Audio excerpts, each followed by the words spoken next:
Hey, what's going on, guys? It's another episode of the Leaders of Leaders podcast. And unfortunately, I had Scott Rammage on before. And so if you were one of the listeners that was listening in and then halfway through went, where did Scott's voice go?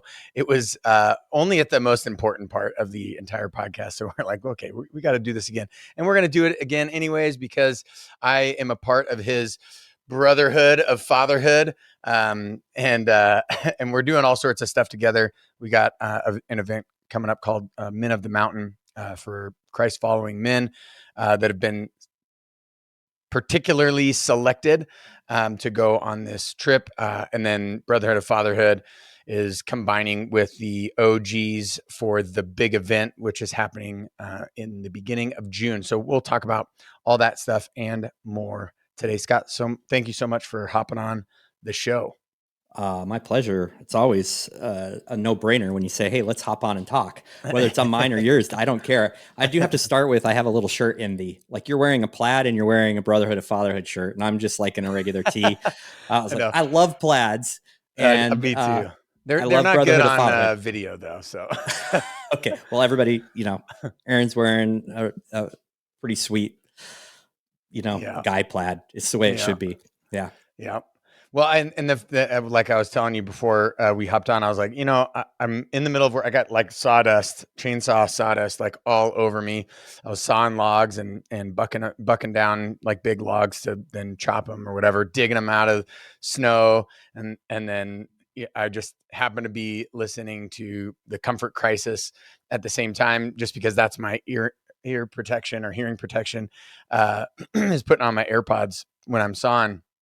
And I was like, man, this is perfect. I'm out in the middle of nature. I'm doing hard stuff.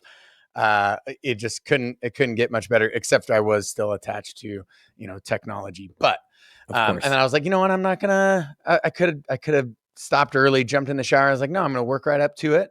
I'm going to shake it off. I'm going to get into my office and get after it. So, Yeah, not only do I have shirt envy of you right now, I also have uh, outdoor envy. I'm in Texas and there's no mountains. Now I do have a lot of trees around me, but it was 75 yesterday and right now it's 74. oh, that's crazy. Yeah, I mean, it's nice when, I've got to plow the driveway for the 44th time, and the driveway's a mile long. It's like, yeah, I mean, 75-degree weather would be okay at this point. But, hard things make hard men. And so that's I'm right. okay with That's right. that. And hard um, men make easy times, and easy times make easy men, and easy uh, men but, create hard well, times. that's a perfect lead into, and that is, I think, a big reason, a big push as to why you're doing Brotherhood of Fatherhood, you're doing the big event, um, is, hey, let's pull each other together. Let's be vulnerable. Let's talk about our weaknesses so that we can hold ourselves accountable to these weaknesses, so they don't become our weaknesses, so that we can actually, be strong in these areas. And then where we can't be strong, God can give us the strength, and or our fellow brother of, our fellow father that is a brother, can be strong for us or with us, or at least walk out the weakness with us, right? I mean, Yeah, yeah. Man, we're just too isolated. I mean, just cutting straight to the chase. Most men are hiding under something, or where a lot of people are working from home, or we go to work where it's incredibly superficial, and our friends are work friends, and there's just this accountability just isn't out there, and we don't really break from the shallow conversations. In fact, I shock people all the time. Like I was talking to a guy today, and I just went right in for the jugular, and you just see the look on his face, like, wait, I didn't sign up for this. I don't care, man.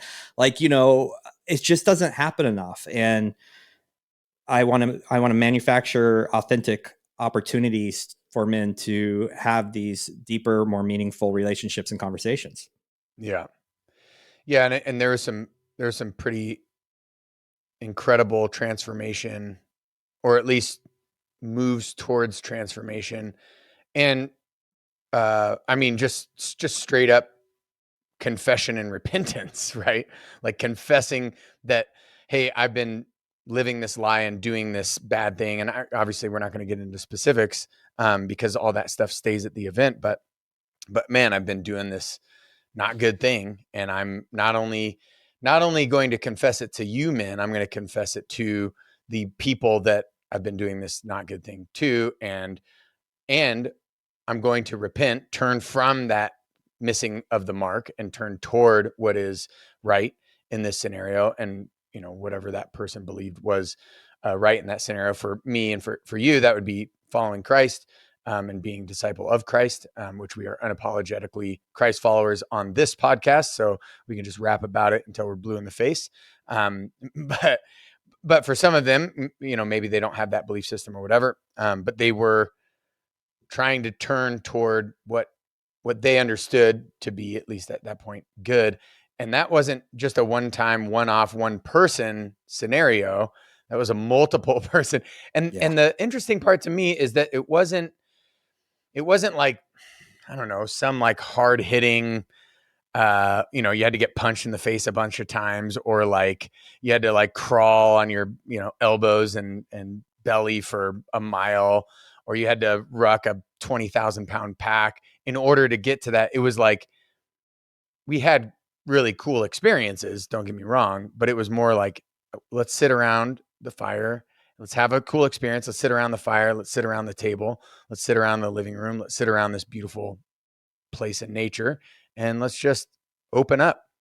I was like, Yeah. whoa, okay, that's it. That's the formula. So That's for coming from a me, guy who does like special forces experience, the rites of passage, like pulling out all the stops. But yeah, it was an interesting, for some reason, for a long time, I knew that I had to get men together, and it must just be a God thing, because I did this thing out of a lot of faith, and there's risk obviously involved anytime you're spending money and you're trying to create something. And I knew I wanted men to get deep and to get to that next level. I just had to trust God that it was going to happen. And apparently it worked. So several thoughts yeah, came to amazing mind what one at a happens when time. you just trust God. Yeah, it is. Imagine that. It is. And I actually did a pretty good job. I had a lot of anxiety, and I'm all like, want logistics to be perfect. So it's run around being a logistic man. And there's a bad side to that. So I've hired someone else to do that this time. And Nice. incredible guys coming to do all of that for me, which I'm just so blessed. But the one thing that happened today is I was going through uh, like a terabyte of video that was taken during this event. It's the first time I've gone through the actual video myself. The videographer sent me the everything, and I'm going through it, and there's all these conversations recorded that I wasn't part of. I'm like, whoa, that's awesome. And I wish I would have been standing there, and all of these things. And it was so amazing to kind of peek into, my brain was on logistical, like Yeah. operational, boom, boom, boom. Mhm. And then there was a few moments I got to enjoy. I got to do my little spiel at the beginning, but it was incredible going back and hearing the in-depth, and I could see how these conversations, some of them superficial, some of them around like, shooting guns or how they're outfitting their AR or whatever the case is, down to like some deep stuff. And I could see how these opportunities of just sitting and not having distractions and being with other men, other brothers, where you get to this point and it's like, hey, there's like, these guys are for me. They're not against me. They're here with me. Mm. And so I kind of saw a peek into that. It was really interesting because during the event, Matt stopped me. He goes, dude, you got to slow down. You got to be involved in these. And I was like, well, first of all, Matt, he goes, there's conversations you have no idea. And I said, actually, I do have an idea. I'm just not sitting in on them. I said, I'm watching from the outside and I'm seeing a ton, and it's exactly what I want, but I do want to be a part of those more next Yeah, time. yeah, for But sure. it was incredible the way it unfolded, and I think it's a testament not to me. I don't think it's a testament to me at all. I think it's a testament to God in the way that He orchestrates things. But I also think it's a testament to the need men have. Mm. And I've been thinking a lot about um, just just about men, and of course the analogy of the buffalo, which I talk about all the time. And Yeah. I don't know, I may have told this story on the other one, No, but you should share it again for sure. okay, Just yeah. yeah. Well, it's the story of buffalo and cows or cattle, and this is real. It's Yeah. not folklore. It's actually real. when the buffalo will typically move kind of in line with the mountains, kind of like parallel with the mountains. And um, when a storm comes, when they sense a storm coming, there's a lot of sensory going on here. When they sense a storm coming, they'll actually shift and they'll face toward the mountain and they'll start walking as a group toward the mountain. And the reason they do that is because over time they've learned they can get through that storm. It's going to come. It's going to hit them. It's going to be Yep. brutal. It's going to take lives. We're talking about big storms, snowstorms, blizzard type stuff. They will walk through that storm because the sooner they attack it, the sooner they go into it, the sooner they're through it. Mm. And cattle, on the other hand, will see that storm and start actually running away. The buffalo are methodical. They don't actually run. They just walk into it together. Yeah. The cattle will turn away to see that they can outdo the storm. Well, Yeah. in that turning away and running, they actually wear themselves out. By the time the storm gets to them, because it's inevitable, it Yeah. overtakes them and it takes a lot of lives and it's much more brutal and they spend way more time in the storm. Mm. So I've done a lot of studying about this, but the fact here is that when we have challenges, we can turn away and ignore. But if we don't approach those challenges, if we don't face into them, especially with a herd, a group of guys, a group of people that trust, believe, have similar values as us, those things are just, we're always going to be sitting in that storm. It's always going to be a part of us at some point. And it's going to stop us from growth. Whereas if we just turn into it and like, okay, yeah, this sucky situation is coming, whether I like it or not. I have to face up for the past, or I have to have a really hard conversation with this other man because he's hurt me. He's hurt my wife. He's hurt my family, or I need to quit this job. Because that turning in and facing that storm, not by yourself, but with others, within wisdom, you will get through it. But here's another visual that I caught. And I want everybody to do this. I want you to find pictures of buffalo. I want you to look at those pictures and tell me what you see about the front of the buffalo. The front of the buffalo are covered in thick fur. They have that big, thick fur on their head. They have it on their shoulders and they have it on the front of their legs. Why do you think that is? It's because they are building resiliency. They are doing hard things. And that's built up this layer of protection over them through the years. So now they have this protection. Not only do they face a storm, they're more protected when they actually face a storm. And so the more we as men can do this, the more as we as society can, instead of running from our feelings or hiding behind some lame thing that society wants us to do with our feelings or whatever this sake is, as soon as we can start to turn into these things, address them with wisdom and with strength, we will grow stronger. We will grow more resilient in those areas, and we will survive and we will thrive. And that's what I take away from Buffalo. So I kind of feel like when we as men join in these groups, when we as men come together, outside of online stuff's great, but when we do it in person, we're actually giving each other the opportunity to, like, hey, here, I see your storm. Hey, Joe, I see your storm. Yeah. Let's walk through this together. And this is exactly what happened. Men went home. They told us what they were, past things, current things, and they literally turned into that storm. They had us with them and they went home and they addressed these things, and growth, massive growth has occurred because of it. Yeah. And so, man, that's the Buffalo story. That's what I get fired up about. I want them to have a nice thick coat in front. I want them to have these other people with them, encouraging them to do that as well. Yeah. And so I was going to ask, because, I'm connected with a couple of these guys, and I have all of their info, and, when I was talking with them, I was like, okay, hey, you're going to have your battle buddy or your accountability partner, right? The guy that you're going to connect with. And, I'll connect with them again sometime this month. But the last time that I connected with them, it was probably November, right before the holidays. And most of them were still in connection with at least that counterpart. But then, what was interesting is, those that truly got more vulnerable or had a storm that they had to encounter that they were maybe running from, And then, like we were saying at the beginning, that where they confessed and then said, "Hey, I'm going to repent. I'm going to turn about." And what's interesting is, you're saying obviously the symbolic story of the buffalo and the cow, and that can be a symbol for what we can do.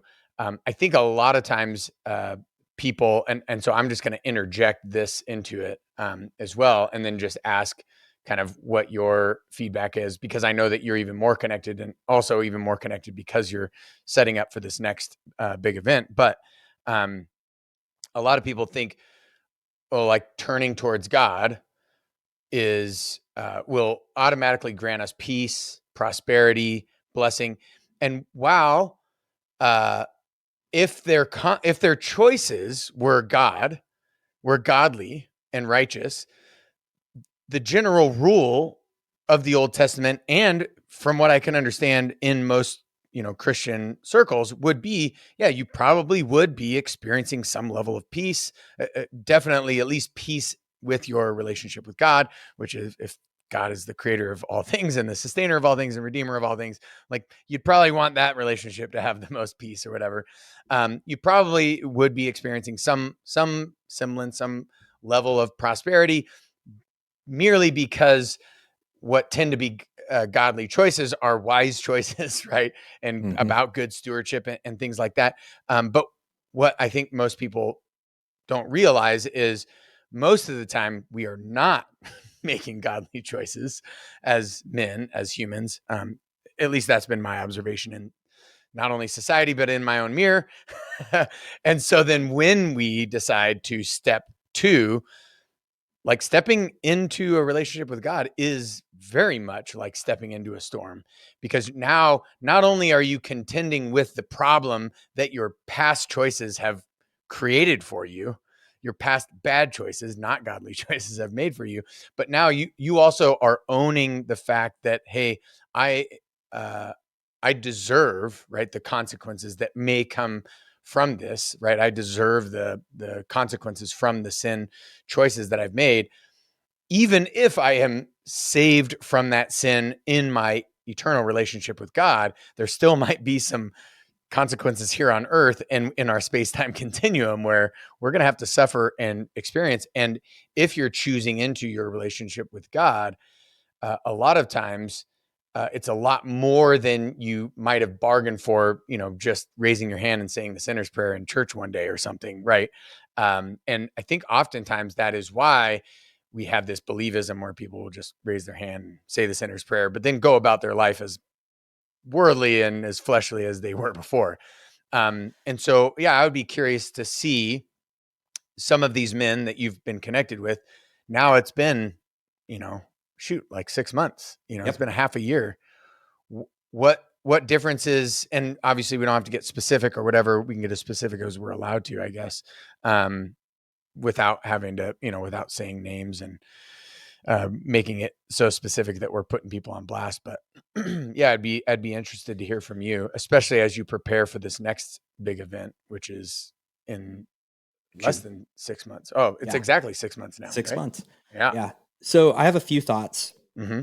Number one, alignment with God, living a living a Christ following, living Christ centered, Christ focused life will give you peace. However, it will not take away trials. Yeah. So I think there's like people Robert Morris wrote a book called The Blessed Life, and a lot of people like thought of this as a prosperity gospel, Mm. and it's absolutely not. And being a follower of Christ and living the right way, and we are still sinners, so we will suffer the consequences of our sin. In lots of times, we'll make choices that lead to crappy situations. But two things are happening, in my opinion. One, what is being blessed? First, a lot of people go to money, and Mm. I was really contemplating this not too long ago. I was like, wow, I've always struggled a little bit. I'm very blessed financially, but it's a mindset thing. Like my mind has been not right and I haven't done the best things with money. And I'm like, God, what do I need to do to be blessed? Like to have this blessed life. And it was, it was in honesty. And then I had this amazing, overwhelming thing come over me, which I should have noticed a long time ago. And it was incredibly profound and incredibly impactful. God said, you are like, your blessings are, I don't even know the word, my family. I am blessed beyond belief with my wife and my kids. I am living an abundantly blessed life. And so I think one, what's your perspective on what living an easy life Yeah. is, right? There's Yeah. going to be adversity no matter what, because there's evil. Mm. There's, Satan exists, an evil world exists. Another thing is I truly believe that we operate, the closer to God and on point that we operate, the more we're going to be attacked. We're going to be attacked by the side from other people. We're going to Mm. be attacked in little teeny doors that we've left open. And this is why, like, even a week or so ago, I said something to a guy and I had to go back. And I said, hey, buddy, I truly believe that I have a top 10% marriage in the world. Like, Oh, I truly believe that deep down. I think it's a little From the, higher than top 10% from my vantage point. I don't know. yeah. So, Well, I was trying to be a little humble, but yeah. immediately I was convicted of, you just opened a door, Scott. You just opened a door for the devil to creep in and do something to move you further away from that percentage, you know? And so I think Or we even have just have to, hubris be the reason why the marriage starts to fail because you're not doing the exactly. work that brought that Yes. 10%. Right. Yeah. Yeah. And so, one, we have to always be aware of any little door that we're leaving open. Like, okay, if you struggle with porn, men, and you don't put pieces into play because you're like, I'm just going to be fine, you're Mm. leaving a door open. Like, there's just like, always keep any door to the devil, to evil, shut, and you have to continually pay attention to that door. You have to go nudge it closed. I mean, you're running around nudging these doors closed every single day. You have to be incredibly intentional in the things that you're doing, the decisions you're making, the practices you're taking. Yeah. A lot about, like, your 100 in his strength. That's building a system to shut doors and be like, devil, no, you do not belong in my life in this place. So Well, I yeah, wanted to address that. and so the storm is, humbly allowing Christ to rule all of your life for the Every rest of single your one. life, right? Every single one. And man, how often in this space-time continuum are we just doing things on our own accord with our Yep. own little selfish, prideful, egotistical, you know, petty, petulant, fickle, human, childlike brains. Anyway, sorry, keep going. Yeah. Yeah. Now, many of the men at the event are not believers. We're not Mhm. believers. Are not believers. Are coming back. Mhm. And for me, that's okay. I'm living the life that I think would benefit them. I'm living a belief system I know would benefit them. Mhm. And for me, I'm just going to live as strongly in that as I can. But I've seen men from that event go back, and I think they're seeing a bigger picture. They're seeing a bigger thing that this is not just about me. And so I don't quite know how to answer your question other than big things are happening. Marriages are turning, like, literally marriages are turning around. Like, Yeah. we're talking about, I don't know if there's a way to explain the depth and the drastic No. No, amount. we would have to get particular, and it would take Yes, longer than the hour that we've scheduled for this. exactly. And yeah, yeah, no, for sure. Exactly. I mean, So, just with the few that I know, and I know yep. that you have your finger to the pulse of even more of these Yeah. Yeah. men. So I yeah. think it's life changing. It is absolutely life changing. And I've told men, I've had conversations with them. I know you don't believe in Christ. I know you're not a Christ follower. You just have to know that I am, and watch what I do, and you make your own decision. I'm very Mm, clear about that. I'm not going to mhm. hide that. I'm not going to, and I think there will be moments when I can have a really good conversation. And, but I'm not going to let that be something that keeps people from coming, because exposure is really incredibly important to me. And that's why I'm really excited about the mountain, because this is, no, if you're a believer, this is for you. And Yeah. we're going to do this thing. But the differences that have happened, I know are so massive that I can't stop. Yeah. I can't stop. And, Yeah. I was kind of thinking about I was doing a lot of reflection on the event today, because it's going through all that video, and I'm like, we did some really cool stuff. And Yeah. the video is really cool. Close-ups of guns, slow motion shooting, showing the competition, showing the amazing fires. The fire footage is insane. Mm-hmm. But like I said earlier, is the conversations that I was getting. I'm like, oh man, this stuff is fluff and cool, but this is really where it's at. Yeah.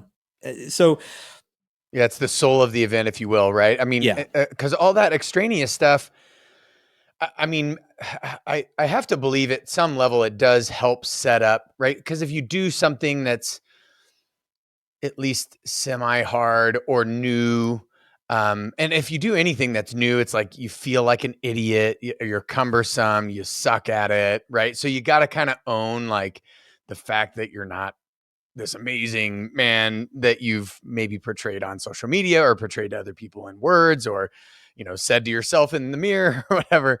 So I think all those things kind of do help. But man, I'll tell you, like, we didn't do any of that stuff. We were just there. You shared your heart, and you could tell that you were nervous, and you shared that you were nervous, and you shared that you were like, even about the event, but you're like, but I do know. And then the three things, and then, but vulnerability, right, was the thing that stuck out. And then you got a guy like Vaughn that's like, well, I got to stand up for this stuff. And I try to keep the explicit content off of this podcast, but he was a little bit more explicit in his statement. And man, it was like off to the races. And none of that extra experiential thing even had happened. Some people were, there were smatterings of conversations. Other people were like, I'm kind of nervous. I don't really want to get into these conversations. I don't know these people. I'm just going to hang back, whatever. And man, and then it started off with a bang, just by, like you said, like the soul of the event was, or the spirit of the event, right?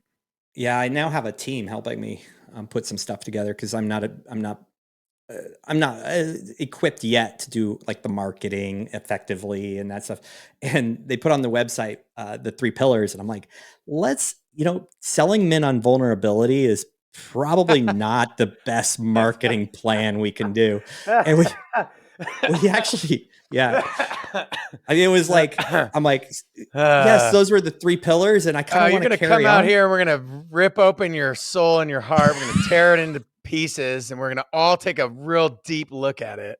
No, I'm good. I was like, I'm gonna how pass do on we that. get to the soul of this thing? And so I had to create a video. I had to do a video of like, hey, we're doing all this fun stuff, but it's the connections, and it just has to be seen. It has to be felt. It has to be kind of like downloaded through, the presence of somebody, the energy, if you will. But I said, vulnerability, really, you're going to come and you're going to be vulnerable. And I'm like, we're not doing that. Like, as the yes, first thing, yes, we are, but no, not in please marketing. don't market that. Yeah. Yeah. But yeah. I And want reach on this. I don't want to reach only one person. Okay. yeah, I've had a unique, exactly. I've had a unique opportunity to talk to 3 other gentlemen who run events for men, and they've made a business out of this. They're doing very, very well with this, and Yeah. they do multiple events in a year. I'm And curious, what's the cost on their events? And this just is because I'm sure crazy. there's listeners that are wondering about this and are like, yeah, I'm going to click the button. I'm clicking the link down And they're below, gonna be surprised. and they're Yeah, going to, and oh, a lot of but people said no because of the price. I'm gonna be honest. Even people from last year that said nothing would stop them. They're like, I can't afford it. And the price of mine, I'm gonna be straight up. It's $3,500, unashamed. And I was feeling like that was high. Well, I talked to these guys, uh, no, I five know it's to not. 10K for their events. Yeah. 5 to 10K, and you're staying in a hotel room. You're not staying in like a beautiful ranch where we're staying. You're doing experiences. But the one thing I got from all these guys was, one, I wasn't charging enough. They all said Yeah. that. They're like, hey, Yeah. don't bring our prices down. Come on up. But Yeah. Yeah. it is what it is at this point. But Yeah. the other thing is that they really have amazing experiences, nobody I talked to got to the level that we got to in our very first event. They did not get there. They're like, oh, the guys go away best friends. They have other entrepreneurs or business owners or successful people they're with, Yep. and they know, and then they come back, and and it's a time to get away. And I'm like, so what about? And they're like, yeah, I mean, it's pretty deep for them. And I was like, what? Like, they cannot speak at the same language you and I can speak about it. And I'm Yeah. like, we have something very, very special. That's why, one, the property only allows me to have a certain amount of people, and two, there's a cap. Like, there's certain things you can't do when you get too big, and Hmm. unless you put in, you duplicate systems, you duplicate Scots, and you Yeah. duplicate people presenting, and you kind of figure that out. I'm not sure I'm ready for that, but they don't. They're incredibly successful, and they're providing really, really rich, amazing opportunities to men. In fact, they're ones I want to go to. I mean, Yeah. like, one's going to Peru this Yeah. summer, and they're Well, doing that's the thing. I've been to Costa Rica. I've been on these events in like the wilderness areas yeah. of I can't say where it's at, and like U.S. and Canada. I can say Hmm. generally that or whatever, but out in the middle of nowhere. I've been on to masterminds and things like that, and $3,500 is not really anything that you're going to shake a stick at comparatively to these events that I've gone to. Um, and most of them, there is value in those events, but it's not like soul penetrating value, if that makes sense. Like, where it's going to shift your entire worldview and how you understand who you are and how you're going to operate in the world around you in a deep and resonating way. Most of them, it's like, we're gonna give you tools and skills and Hmm. intelligence from which you will be able to maybe shift the way you operate in the world, or shift, who the world perceives you as, or whatnot. But notice the difference, right? The shift the way the world sees you, shift the way you operate in the world, but not shift your being, literally, like adjust your perspective from me, from the being of the to be, right? That is shifted. And so then everything shifts after that, right? How you operate in the world, how the world perceives you, who you are. That is the bigger one. Who you are in the world, that is, I mean, and only one other event, the Special Forces experience that I've been a part of, does that, right? Yeah. All the other things that I've been to and done and paid money for, and or got sponsored to go, or spoke at, or was part of as an instructor or whatever. Yeah, none of them did that, like Yeah. And soul I shifting, can't, paradigm I adjusting. can't take, yeah, I can't take too much credit. I think I'm just a conduit. I did a podcast interview with one of the guys that came, and it didn't record. It was a weird situation. You've been through that before. And he said, he's like, hey, no offense to you, but I didn't come because I did listen to you, Scott. I was like, I'm like, well, why did you come? He goes, I actually don't know. I've listened to every single one of your podcasts, and I really resonate, and I need to be around other fathers. But that was hard. That was hard to hear, but Yeah. it was also, I knew that beforehand. No one comes to hear me talk, you know. And Well, if they but do, they don't leave with right. this like resonating, oh, it was because of Scott's, No, or even any individuals like no. particular. I think several things happened. One, I came up and I expressed what I would like the tone and the outcome to be. Well, I was and you very, I did it think, with the tone that right. it should be done in. That was the Well, interesting part for me. That was something so that I can put my finger on. Like, oh yeah, right. Well, you that were okay. So vulnerable in that moment yes. talking about vulnerability. Exactly. Exactly. Good luck repeating that. And then Yeah. I don't think I'm going to have a problem. But then I had men who stepped right into that fire as well. Like literally, we're sitting around the fire, and they're like, "I don't want to be here. I'm scared to death to be here." I Mm-hmm. actually interviewed another guy the other day, and he's like, "That first night, even that first night, was incredibly awkward for me. I was like scared to death. I did not want to share anything." That gentleman later told me something like profound, Mm. like the impact, the profound nature of the impact, and the profound place that he was at the year before. I like oh my gosh. But it's the same guy saying that first night was incredibly awkward. I'm like, why am I here? I'm scared to death. This is horrible. I don't want to be close to other men. Mm. So, you know, it was a real interesting way that it worked. And I do believe, because I do believe I do this for the right reasons, I believe it'll be repeated. And I think we set the tone, you know, Well, me and again, you everyone trust there. in God. I mean, God is omnipotent. He is all powerful and all knowing. Right. It's interesting what happens when you put all of your trust in God, and things will not probably go the way you envision them and foresee Yeah. them to happen, but it It's will no doubt be profound. exactly, and it's created really interesting opportunities for me. I've had a lot of men talk to me. I don't. I think it's just me putting myself out there. People bare their souls to me. It's and I had a gentleman I was talking to today, incredibly successful guy, high profile guy. He said, "Scott, I'm going to share some things with you, and I still hope you like me afterwards." Mm, And I looked at him and I'm like, man, nothing's gonna shake me. I'm yeah, sorry.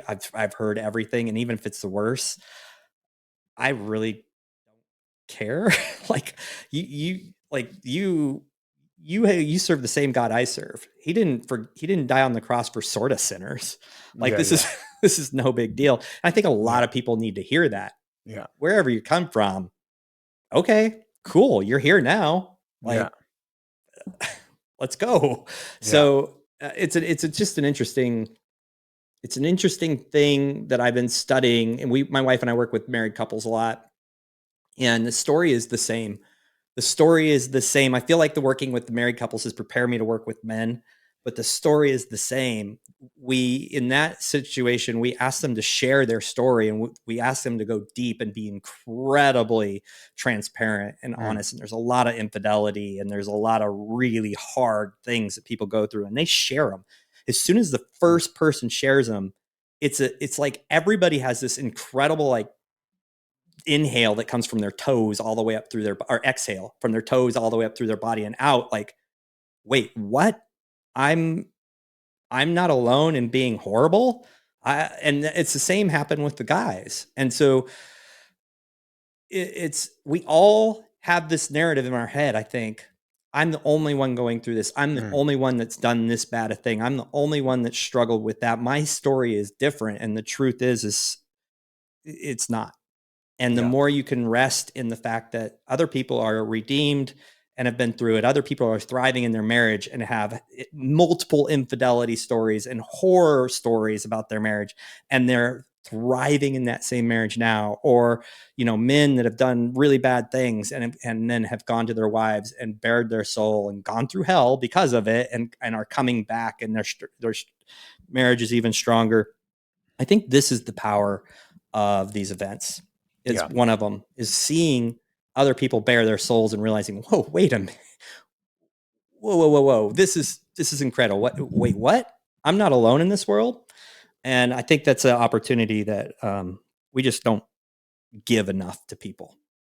Yeah, absolutely. Well, and most of it's because we're wave topping our way through life, barely dipping under the surface, uh, and a lot of it is like this little machine, this little Yeah, smartphone machine, which allows us to stay pretty surfacey, and like you said at the beginning of this podcast, it's like you're trying to help create ways for men to connect like on a yeah, deeper level and actually do something. And I think it'll be interesting to see, because I know Matt Chenard, he did not go to the big event. He wasn't able to. He's stuck in Canada, bless him, in that little Canadian sphere up there. But so now we can go to Canada, so we're like, oh well, we'll go meet you at this Men of the Mountain um, sort of retreat. But it's interesting because it seems to me he would like to probably have a little bit more bells and whistles, just sort of intrinsically. And then it probably even looked like I wanted that when you saw the way that I did the schedule. But I'm like, it was really only like 4 hours of Right. stuff, which isn't Right. much. It just Yeah. seems like a lot because I've got every hour labeled on some way, shape, or form.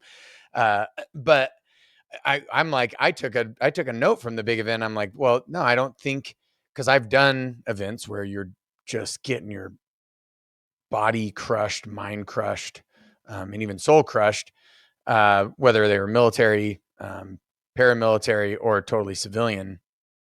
And I think that those things can help too.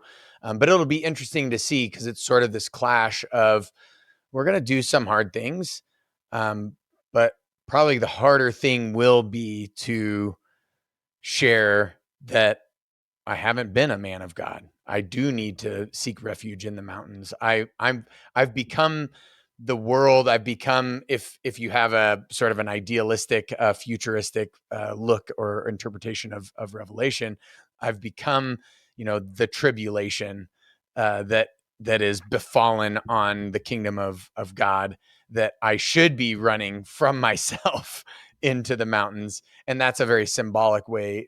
So I'm not trying to exegete scripture right now at all and say that is what's being stated, but there is that symbolism, just like the buffalo. And it's like, no, we should be seeking refuge in the mountain, but the mountain ain't easy. No. Like, the mountain's tough. I'll tell you what. You know? I'm going to be honest with you. I'm really excited about this trip in March. It's totally different. There's parts of it that I really struggle with, but there's Like the like cold. that part. We'll get there. That part, the vulnerability and that stuff, like for me is like easy. And here's I the know. point. Same. The point is last year there was a guy who talks about doing hard things all the time, and he has videos doing hard things. And then I don't want to tell the story the actual way because I don't want to point anybody out. So I asked him, "Do you want to do this thing?" And he's like, "No. The travel scenario is going to be it's going to be uncomfortable. I'm going to have to switch planes 4 times. I'm going to have to do." And I had this moment of like, this guy is physically strong. Yeah. He's built like a buffalo, Mm-hmm. but he has no fur in front. And so he has there's just nothing there. And I realized that so many men focus so much on the physicality. I'm going to do fast. I'm going to do cold plunges. I'm going to work my butt off in this workout every day, and everyone's going to see how hard I work. And then you tap into that emotional stuff and they buckle. And I just got so frustrated. I'm like, what is wrong with you guys? So what I realized is that I'd been really working on that emotional, social end of the doing, like having the hard conversations, which used to be like, I would run. I used to be a cow. I've been really focusing in on that and seeing the big piece of it. And then it's like, and I work out every day and I do hard things all the time. But then you tell me I'm going to get in a 30-degree tub of water and I am scared to death. So I've been doing cold showers, and in Texas, you actually can do cold showers in the winter. It's pretty frigid. In the summer, I do cold showers. I'm like, it's a little uncomfortable. It's not much. Whatever the bottom of a lake kind of gets, which isn't very cold. It might be 50 degrees, I would guess. It's really cold, and I'm really working on it. But I watch Matt and his ice. I call him Ice King now, the Ice King. I watch he had 1.5 million views of his last reel a couple weeks ago. Not his last one, but one of them. And so I've dubbed him the Ice King, and he got mad at me. He said, "I love that title. Jaleesa hates Ice Queen." I'm like, yeah, that makes sense. But Come on, own it. I know. She's obviously not the Ice Queen. She only has done a few of them. So yes, you have to earn that true. title. She's true. She's done more than me. Either way, right? Figuratively or literally. Yeah. I'm sitting here going, this is such an amazing opportunity for me to be around other men and do it where I get to flex that or move that muscle that I haven't moved that far yet. Like that ice thing just scares me. Cause when I'm in a shower, it's freaking tough. I mean, I'm just sitting there, just like trying to count. So I'm getting my time, and it's horrible, and I can't get it better. It doesn't get better. It has not. You I think the that's the whole point. but the way I will say it doesn't get better, but the way your mind is able to turn it over, and I've got to actually get back to cold showers, but cold showers here are stupid. I mean, Yeah, I it's bet. like it's literally I'm in the ice bath, but now it's running out of my shower head, Well, it's right? worse. It's worse than an ice bath because what I've heard is when you dunk, you actually get this That's thermal little exactly pocket what I was gonna say. Yep. around you. Hmm. This is Yeah. running water, and No, you the can't ever escape it. the outside of your hands apparently and your feet, you get those with running cold water. Well, you can't avoid that in a shower. I mean, you're not going to stand there with your arms up. That's just, um, and So so that's the I'm way I taking do cold solace in showers. that. So try this little trick. Because at least it gives you something to do, and it makes parts of the cold shower way colder and worse. So then the cold shower, when it's not as bad as when it's that bad, it's better. So I go, I face the shower, boom, I put it on super cold, and then I put my face into it, because getting your face is like that's usually when you get Yep. the where you breathe super heavy. But then I put my armpit up, and I have the water hit my armpit, and I start to circle, right? So I circle Uh huh. towards the right or clockwise, boom, and then I get my back, and then I have to get the top of my head, so then it goes down my neck, and so then it's like, oh, you feel that, and then I lift up my other arm as I continue to spin, get underneath the other arm. But then what I realize is when I go back to the front and the face, I'm like, oh, that's not as cold Yeah. as it was when it hit under my arm. And the way we remember traumatic feelings like extreme hunger, extreme temperature, hot, extreme temperature, cold, we tend to remember them in the same way that the media knows that we'll remember like catastrophic things like death or kidnapping or whatever. We just remember it better. And so because you remember this very cold, you're like, oh, it's not as cold because I just remember it was way colder. But then you hit it again, like if you keep spinning, right? And so I typically I do one spin and I do that for a week, and then I do two spins, then I do three, Ugh. then four or five, six. And I try to get it all the way up to 10 spins. Right. And then slow down the spins and whatever.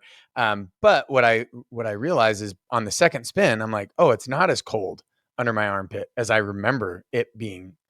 And then you can start to actually step outside of, because it's just pain, right? Or it's just this Right. thing that makes you want to run and scream like a little girl, or like a little kid, or like a little boy, whatever, or like a vulnerable man.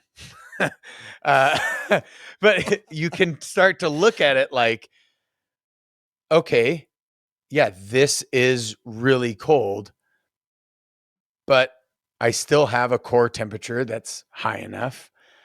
I'm gonna be okay. And then you start actually. It's interesting. You start actually being able to meditate on that. But I will say, being the Ice King, I watched Matt when it was -40. Was it -40? I think. It was minus And it was the 42. first time I saw like terror, like the feeling that you and I have getting in our cold showers, right? Uh, Every single time. It's like I saw that in his eyes. I was like, "Oh, there it is. Oh, now I see it." But I'm like, "Also, bro, you're going to die." Like this I is truly dangerous. the one thing that he does do is he has a heater coil that keeps it at 30 degrees negative, It's but the crazy. water is at 0 degrees Celsius. Yeah. And so, there's that, super warm. And yeah, it is a little dangerous. I mean, the other day I was watching one and he's like, I wear gloves because if I put my hands against the tub, they'll freeze to it. I'm like, wait a minute. What? Yeah. Yeah.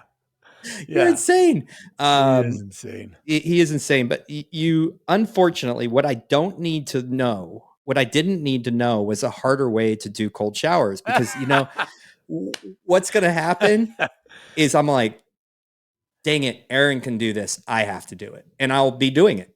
And so thank you. You just introduced a new way for me to do Just cold showers. made I'm this not way very excited. worse. My wife is also like, so she listens to the Huberman Lab a lot and it's very Mm-hmm. sciency. Mm-hmm. And she's like, so you don't want to do caffeine until 90 minutes after you start your day, because there's this whole thing where the chemicals and and I tried it. I'm like, okay, the first 90 minutes sucked, but my caffeine that I did intake after that worked so much better. It Oh, was pretty really? crazy. And Dang then, it. but yeah, you're depleted for 90 minutes. It was not, I did it Like, this I'll do morning that if I too. fast, maybe, but So then she's like, and if you go straight to a cold shower, no warm, nothing, before right away, it'll actually wake you up instead of the caffeine. And she did it and she didn't say anything. And then I did it. I'm like, that was stupid cold. And the next morning, I'm like, how was your initial? She's like, oh, I'm never doing that again. Anyway, exactly. so Like, I I kind of like like to feel comfortable. Okay. yeah. She's like, I'm starting warm every time. I'll finish cold. I don't care. Yeah. But Yeah. it was, Yeah. it's such an experience you can't really ever overcome. And No. watching Matt, even the first one he did, he dunked his head under.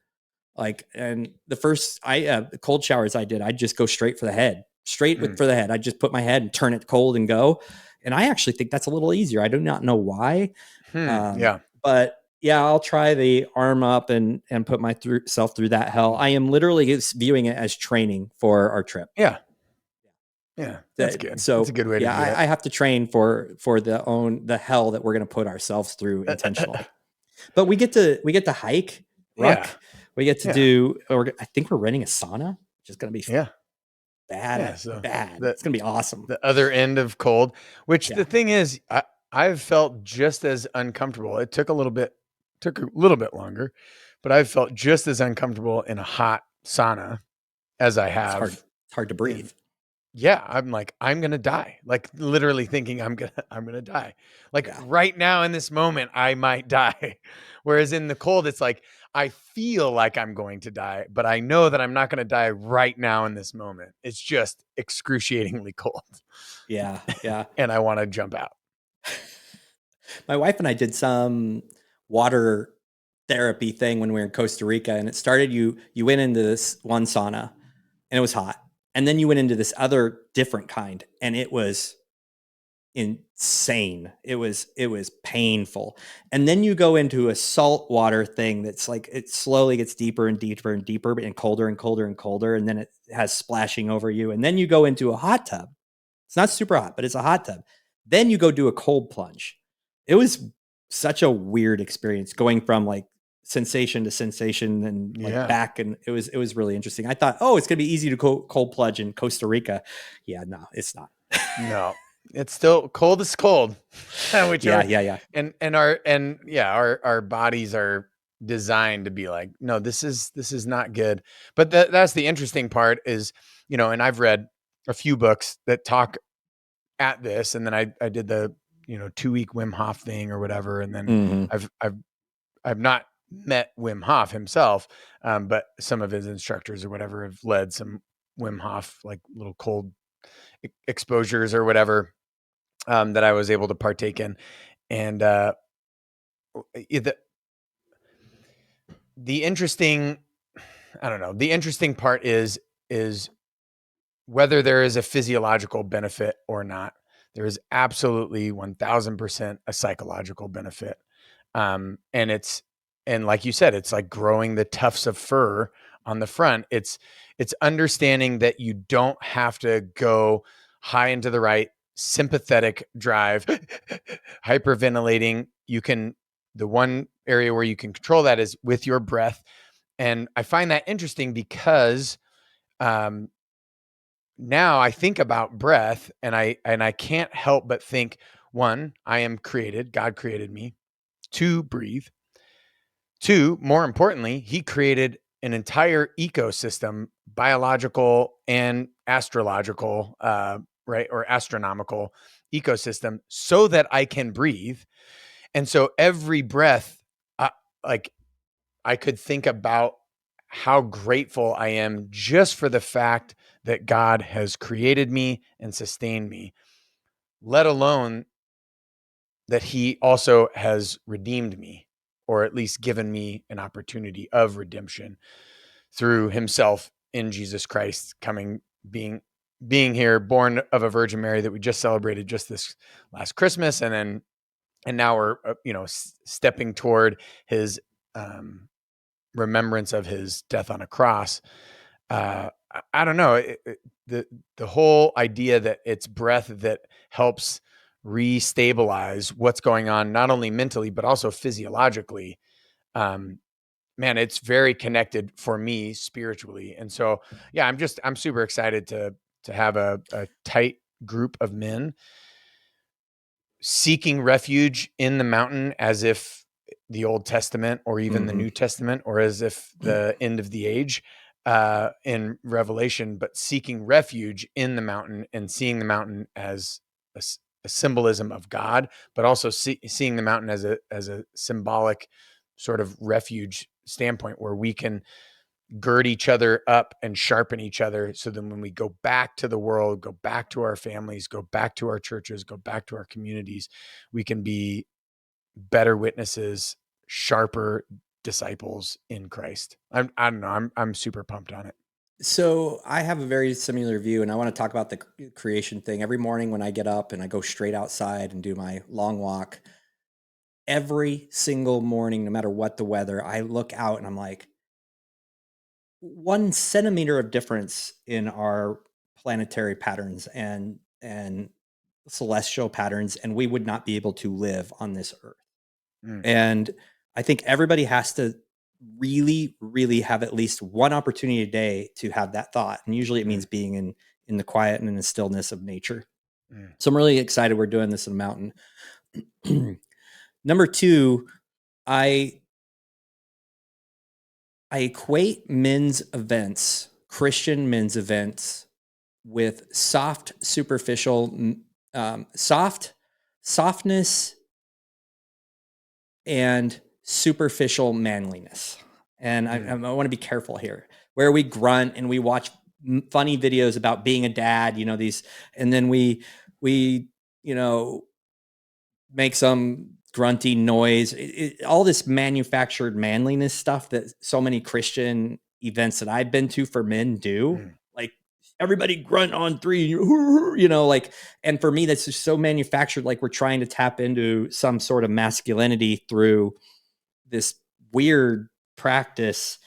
Um, so for me, What this sort of men's event, events are you going to? No, I'm just no, kidding. it's just the way the churches have done it Yeah, yeah. forever. They're Yeah, trying so hard. They're trying yeah. so hard.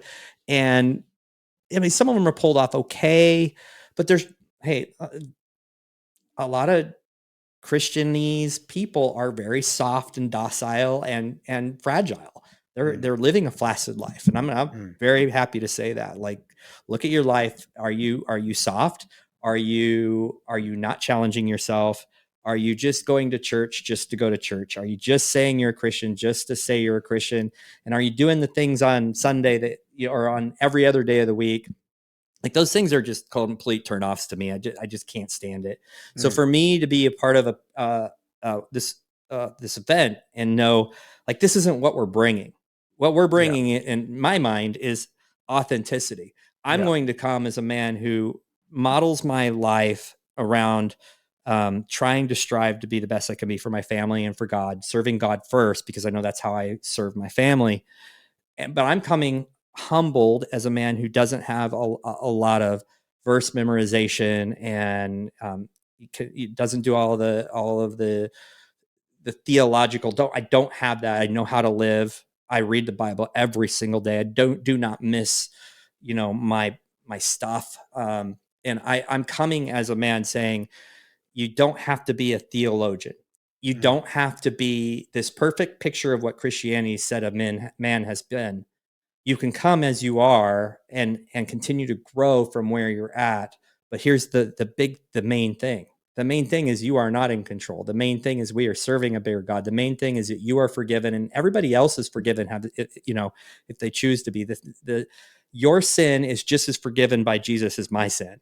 mm, That's who I'm coming as, and we're going to be doing hard stuff that isn't just grunting. We're going to actually, but we're also not going to do the military thing like you do. You do a very difficult military thing. We're not. It's unfortunately becoming a little cliche, and it's something I absolutely would do and love to do.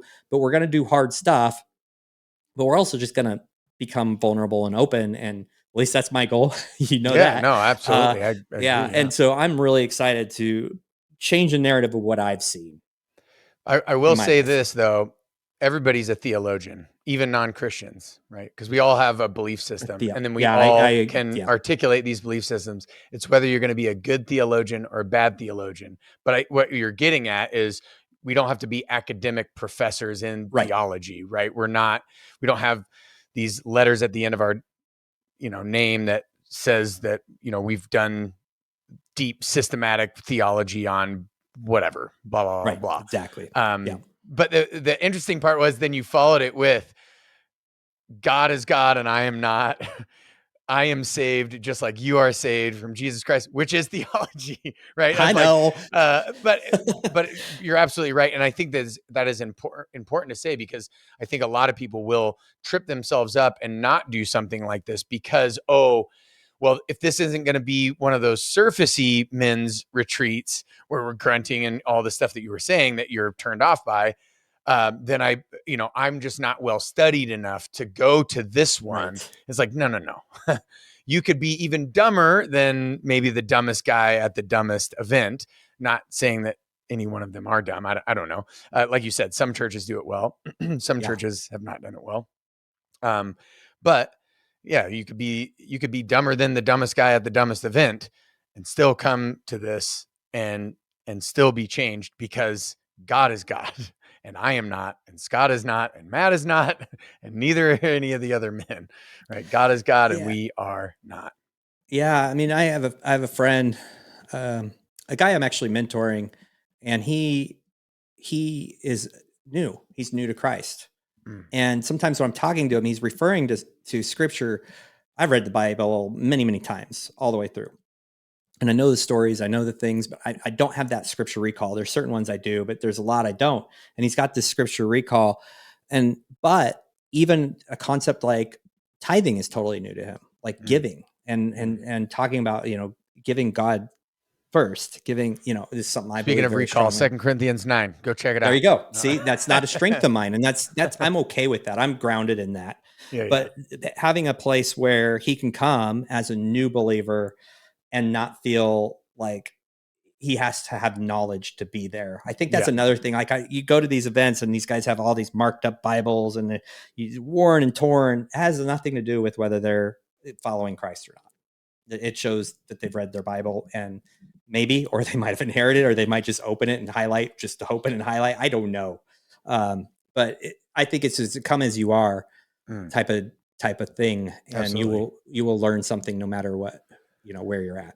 Yeah, and it will. I mean, it would help if you prayed and read scripture every day. But that would help regardless whether you go to the event or not, right? Like, look, It would do help if hard you things. Do exercised a that little daily. bit, Yeah. but that would help even if you didn't go to the event it's like these are Yeah. things that probably as men we should probably be thinking about figuring out ways to habit stack them into our lives, or somehow get them Oh, into our you know lifestyles. how I feel about that. Oh, absolutely. Yeah. This is something that I I and I finally don't met know. my match in somebody who is more consistent in their morning routine than I am. I do. I have worked really hard on that, but it is something I'm really, really passionate about because I've seen such a massive change. And I also see men who struggle with consistency and authenticity of their practice. Mm, Like I will change it if it becomes authentic, unauthentic, anyway, authentic. yes. If it loses its authenticity, then I'm going to change it Yeah. and change something, tweak it so that it gets back to being authentic. And I mean, that is one of the goals I have for this event is sharing how I've done that, which is no secret, habit stacking, but also Yeah. modeling that and explaining the power of it and how it's morphed over time and how you have to create your own thing. That, like, it was amazing when I did 100 days in a strength, or however hundreds I did of your program, because I'm like, I do this. I Yeah. do that. I already do this. And Mhm, one thing I had fallen away from was worship music or some mhm, form of worship. mhm. And I brought that back in. I'm like, this is awesome. And so then Yeah. I'm adjusting and changing and adding to get back to a place. And that has actually been huge for me. I've actually changed the order a little bit where I can get out of my fear state and get into like a more gratitude focused mindset if I do a worship first. And so Yeah. I learned something from that. But anyway, I'm excited to share that stuff. And I thought I had my stuff dialed, and I'm just going to tell you, no matter how dialed you are on your morning routine, there's something that can be, or your day routine, or things that you're doing. There's something that be tweaked, changed, or improved for Well, and you. life changes and seasons Yes. change too, right? As you know, my kids grow up, I know I'm going to experience fluctuations in that, and have to make audibles and adjustments Oh yeah. either on the Trust me. day or for whole seasons, right? It's like, hey, Mm-hmm. I got to now do this, or job changes, or whatever the case might be. But that doesn't mean that God takes a back seat. No, God is still first, and He deserves my first fruits.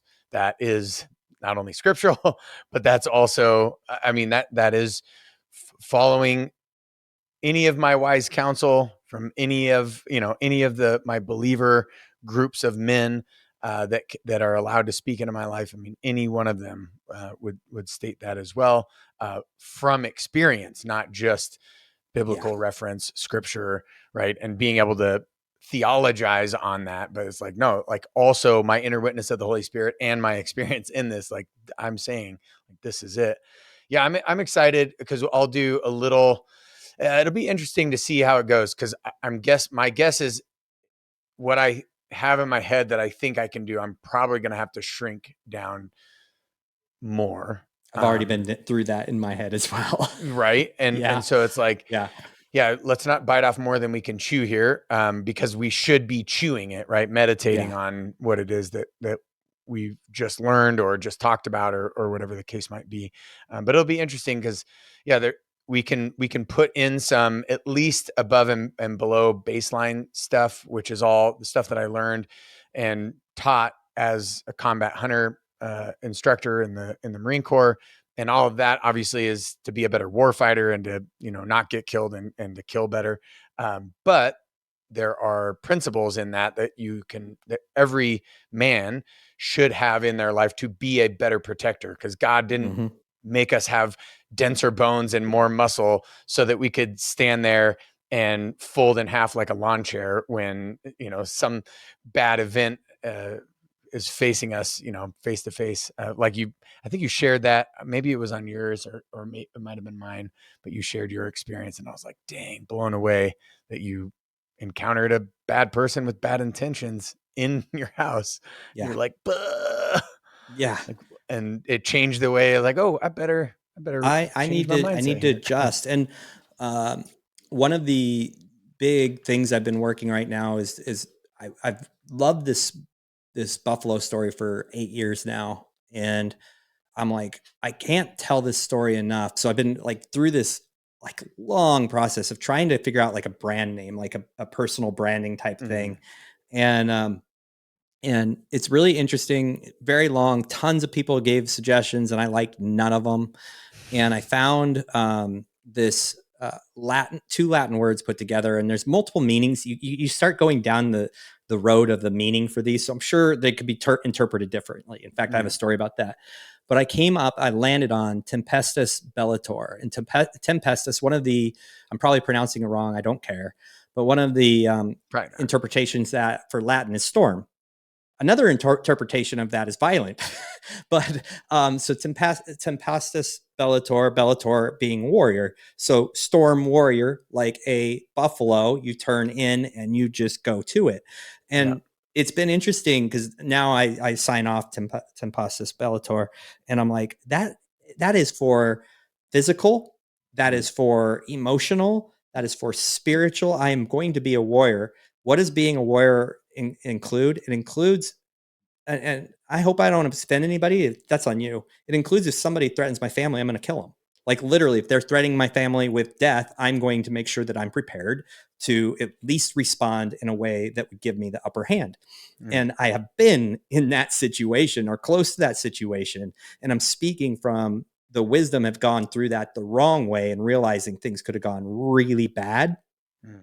And I want every man to become a storm warrior. I want Mm. every man to think of, I am prepared for whatever storm is coming in front of me, not reactively, but proactively prepared, going to the mountains and doing hard things, going to the mountains and talking about God, going to a lake and talking about intentionality, doing, getting out of your comfort zone, shedding your social armor, growing a fierce front so that you can go into things, are the way that you serve God. It's the way you serve your family, because when you serve God, you're serving your family, and vice versa. And Mm. so I believe that wholeheartedly, with in a tactical sense, in a protective sense, in a violent sense, in a compassionate sense, in an emotional, spiritual, everything. And so, like, all these things we're doing, be a storm warrior. Yeah.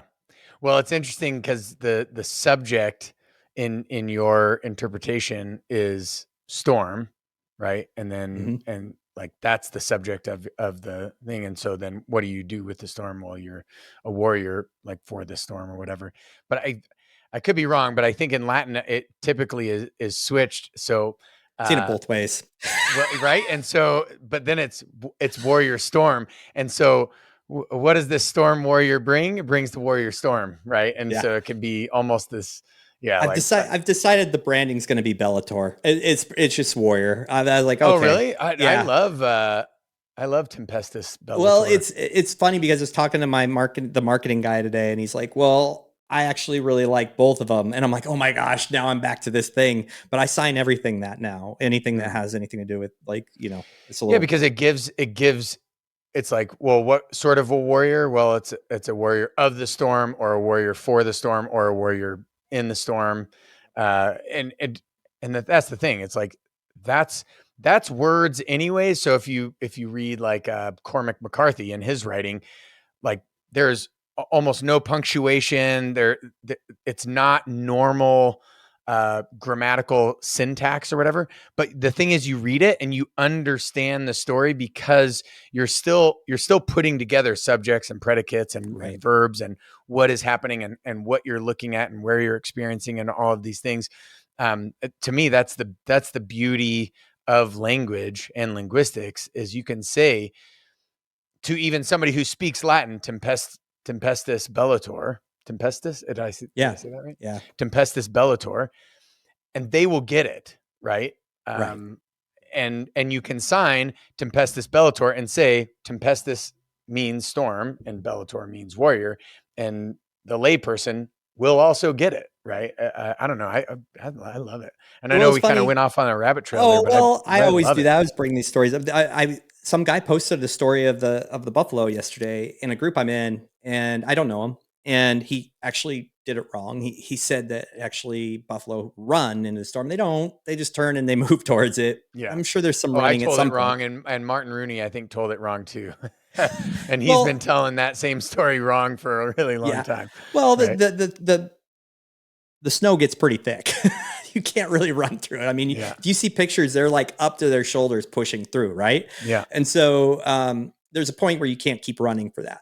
The buffalo, the cows run away, but he told this story, and I just wrote, I'm like, I love this Tempestus Bellator with my little emoji buffalo, and he comes back and he's like, I spent like 3 hours trying to figure out what that means, and I think it's violent warrior. What are you trying to say? And I'm like, well, that's the You're like, problem. There's a yeah, lot of you got interpretations. it.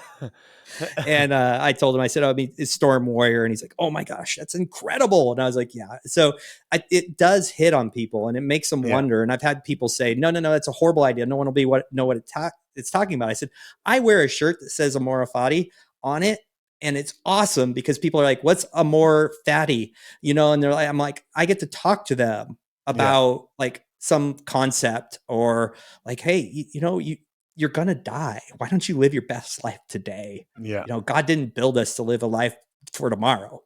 He didn't live us to plant our flag in retirement 10 years out, and everything is pushing for that. He wants us to live today. What do you need to do to serve Yeah. your wife today? What do you need to do to serve your God today? What do you need to do to serve your kids today? Because if you're gone this evening, did you make an impact today? So for me, being able to wear something that makes people ask questions is a gift. Amen. Wow, that's the end of the show right there. That was a great mic drop moment. What are you gonna do today? Man, Scott, thanks so much for hopping on. We'll do this again Of as we do. course. Same. Super excited. too.